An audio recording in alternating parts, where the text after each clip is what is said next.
Hey, what's up, guys? Back again with another edition of Kicking It with Coach Webb. You've got Coach Webb here, and I have a very special guest with us today, Mr. John Wheeler. He's going to show us all kinds of stuff about his life and talk to us about maybe friendly waste management and just some other things. I'm very excited for him here to be here. So thank you very much for coming on the show this week. Glad to be here, Coach. Well, let's just kind of jump into it. We'll start from the beginning. Maybe you can tell us a little bit about your life and maybe where you're born and whatnot. Okay.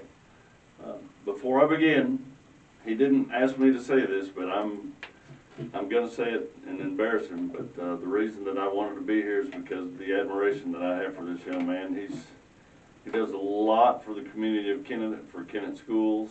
As a fellow lineman and a fellow coach, just like I was for a time. So thank you, Coach, for being a fine fella. All right, thank you. John Wheeler's story. My mother was from Tennessee. My father was from Michigan. So already how they got together is a mystery. She was valedictorian of her class. He was 56th out of 56 in his class.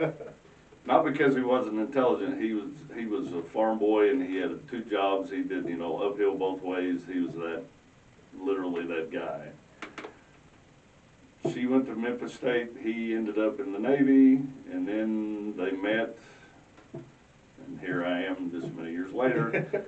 How they ended up in Kennett, I don't know. He was a shop teacher. She was a first grade teacher, and there just happened to be 2 jobs available. So in 1969, they moved here. I was 1 year old, and they've been here ever since. I was a Kennett Indian growing up, played for Kennett High School, then went to college at Springfield. Back before it was Missouri State, it was still SMSU when I was there. That's how old I am. But then came back immediately after that and was the drama teacher and football coach, assistant football coach here at Kennett for 12 years. Some personnel changes made it an uncomfortable place for me. I would love to have still been teaching all these years, but had to move on. Became a real estate appraiser for 12 years, and then landed in a situation where a buddy of mine needed a job, needed something to do, and we decided that we would start Friendly Waste Management. And so that was on your sign, it was at 2015 when you guys, 2015, yeah. yeah.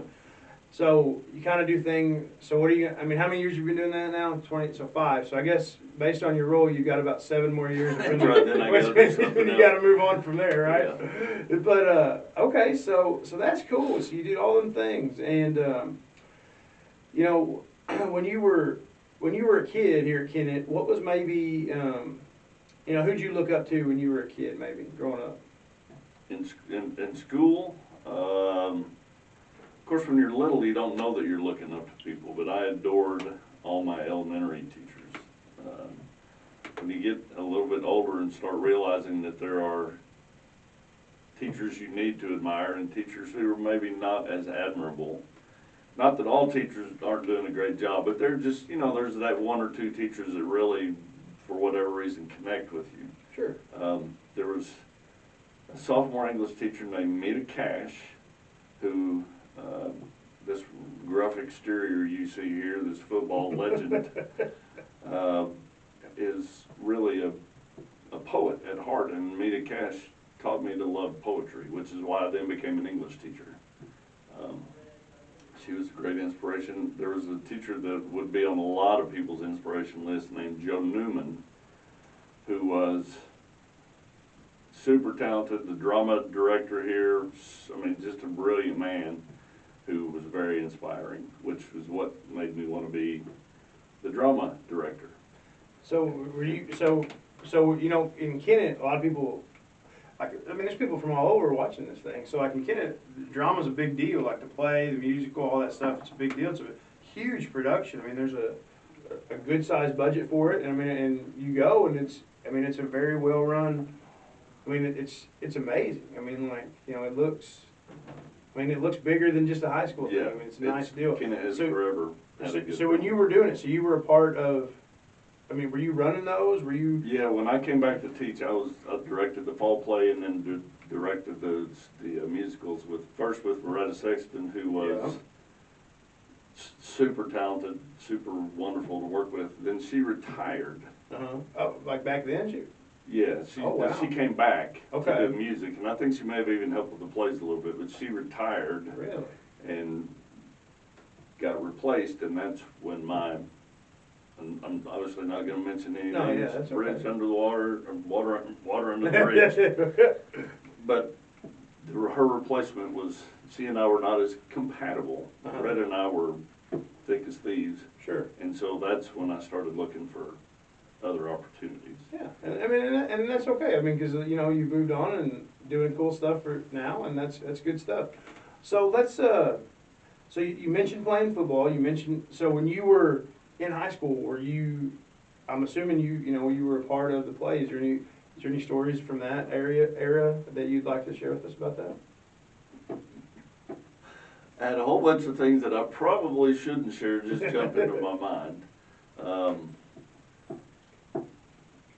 Just being amazed as a 15, 16, 17-year-old kid at what went into, you know, I grew up here, so I watched plays when I was little, and I'd go in the bright lights and the music, and it was just, ooh. You start working on the things, and you realize what goes into producing a play, from the set to the lights to the kids learning their lines to selling tickets.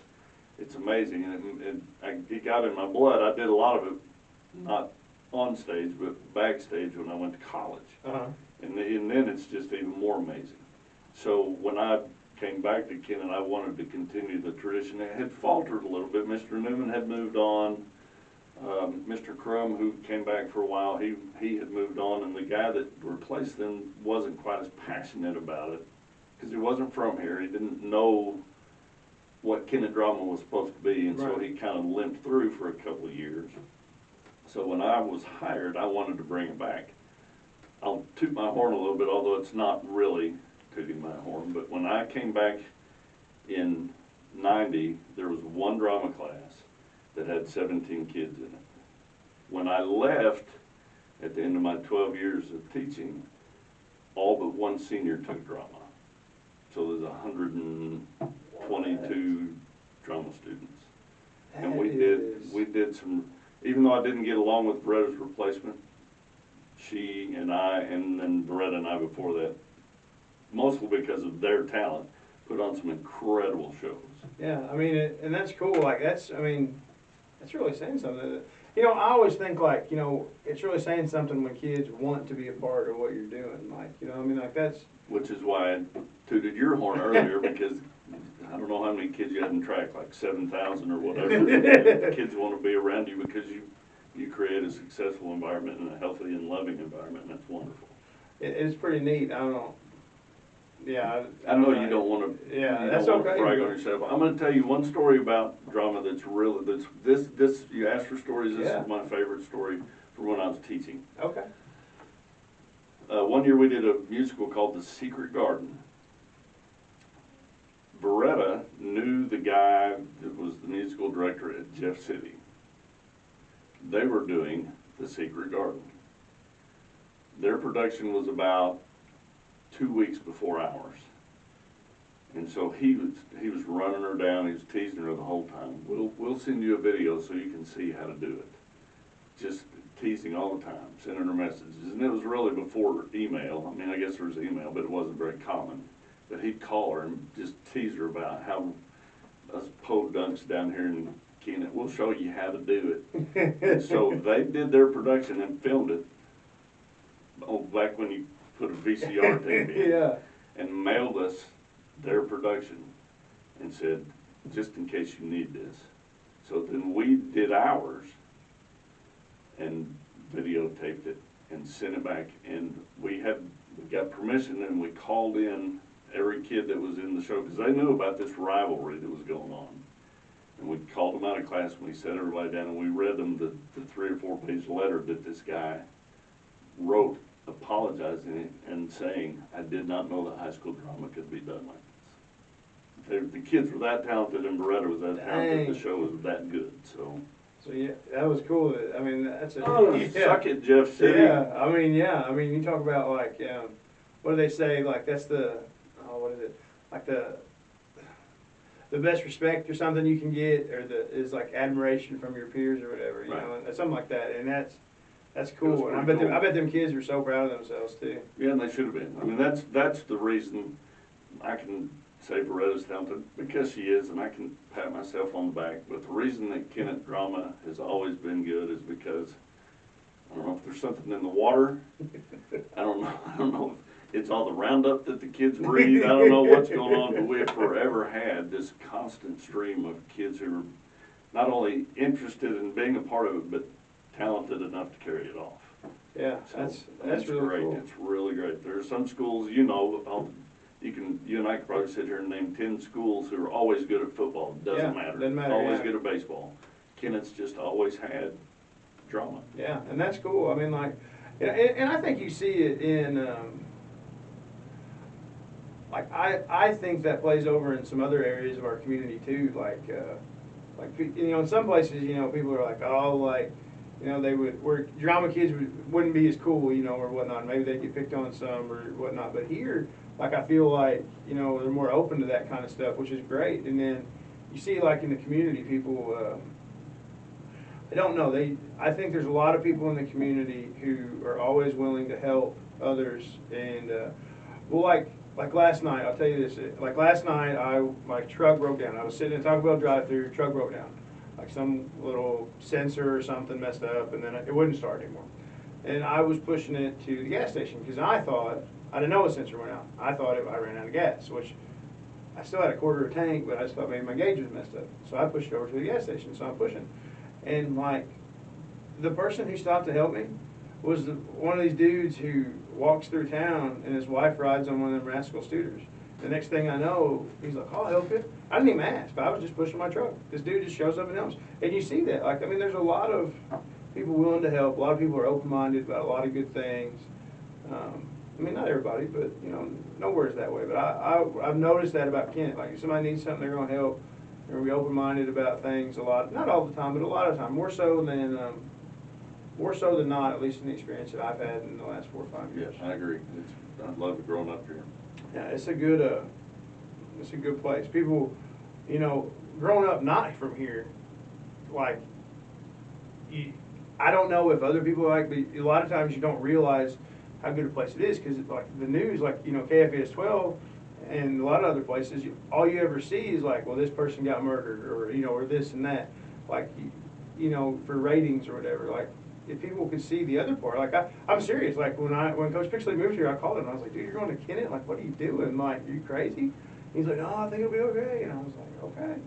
Little bit known, you know, like a year or two, no, 2 years later, I'd be coming too. But like, it's been a lot better than what my perception was of Kennett growing up. I mean, like, 'cause it's a cool, Yeah, it's a neat because spot. murder stories sell, and to that story, people were nice to each other. Nobody, for whatever reason, we don't want to hear that news. We want to hear all the drama Yeah. of life. Everybody, yeah, I mean, everybody, you know, it's just the way it is. I don't know, like, you're like, you know, people are like, don't gossip, you know, like, well, man, that's all the interesting stuff, you know, it's like, so I don't know, it's hard not to sometimes. But anyway, so, all right, so then you come back and you're doing drama and you're helping coach football. So maybe there's a cool football memory you got from when you were coaching or maybe from when you were playing. This is kind of not really football related, but Coach Johnson was the head coach when I was. Man, he's a good guy. He's a good guy. One of my heroes. He really is. If you're watching this, Coach Jay, put your hat on straight. He doesn't know how to wear a ball cap. Really? Yeah, it always. And you go, "Coach, straighten your hat," and he'd go, "No, other way." Anyway, he and I had a pretty good rivalry, but you really can't let your competitive nature play it in the varsity games because he's got a job to do and I got a job to do. But with JV games, when it was a little more laid back and it was about letting kids get experience and all that, we had a competition. Here's how the competition worked. I called the offense in the first half. He called offense in the second half, and then we switched up on defense. He got defense first half. I got defense second half. So we kept all the points I scored were a plus. All the points I prevented, or, you know, if they scored, then I lost points. Sure. Okay, so we go, and we had a full, very full JV schedule this year that we had this competition going. 9 games. A couple of them ended up getting canceled because they were programs that really couldn't put together. But anyway, we had enough games that it was really a good season. We're playing Dexter, your hometown, by the way, and I'm leading in the second half by 3 points for the whole season. For all of them games. Yeah, and there's a wager on the line. We got to buy the other one a steak dinner. It's 2 minutes left in the game. We're just trying to run the clock out, and I think, man, I beat the coach. I got him. We run a dive play with our fullback, slower than me. The heavens part. It was like a script from a bad Hollywood movie. Their whole team just went, whoa. And he goes 97 yards for a touchdown and beat me by 3 points. Oh my gosh. Every time I see him, he goes, I'm ready for I still never have gotten a mistake. But it was unbelievable. I can see him now, his hat looking down the sideline, grinning like a cat because he knew he got me. Got you on that. That's crazy. That was a great 97 story. yards, man. And we had, and a fullback, I didn't think he was gonna make it to the 97 yards. I think he was about at the 20 going, hold on, I'm gonna score, just hold on a minute. But yeah, I mean, it was Coach Parr, who's no longer coaching, he's moved on to business, but he and I were kind of the younger guys and kind of the wild guys we'd headbutt to players beforehand, come to the sideline with blood running down our faces. And Coach Jay was the older, wiser guy, and Coach McCullough, who's also retired, who coached when I was there, but he was still coaching when I was coaching. And we just had a great mix. We had a couple of older guys with wisdom. We had a couple of younger guys with craziness. Yeah. Won a lot of games. Just we got cursed with during the time that I was coaching. New Madrid having. Oh, You remember the teams they had for about 5 or 6 years in a row where they just looked like a college team getting off the bus? Yeah. So we'd put together a good season, go 7-3. We couldn't beat New Madrid. Yeah. They were just going to win the conference. They should have. I won't voice opinion about their coach at the time, but he ought to have about 4 or 5 state titles hanging on his wall. But he was not a very good coach when you get down to it. But And I could have taken that stable of athletes and won the Super Bowl. I mean, they were, I mean, I remember playing against them. They had some guys. I mean, I was trying to think, when I graduated in 02, or 03, so I would have played them from, I don't know, the 2 years for sure would have been 01 and 02, but I think the year before that, they were even really, there was like 4 or 5 years, like you were saying, but I remember some of the guys that I played against were like Desmond Sims and Brian Murph and the Tipplers, of course, and I mean, we're talking like D1. I mean, Desmond Sims went to the University of Arkansas and played, and this is back when Arkansas was pretty good, so it wasn't like, Arkansas now ain't very good, but, back then, that's something else. Do you remember Ricky Smith? Do you remember that name? Ricky Smith, yeah. Remember the name? I'm trying to think. He was a running back. He looked like Walter Payton.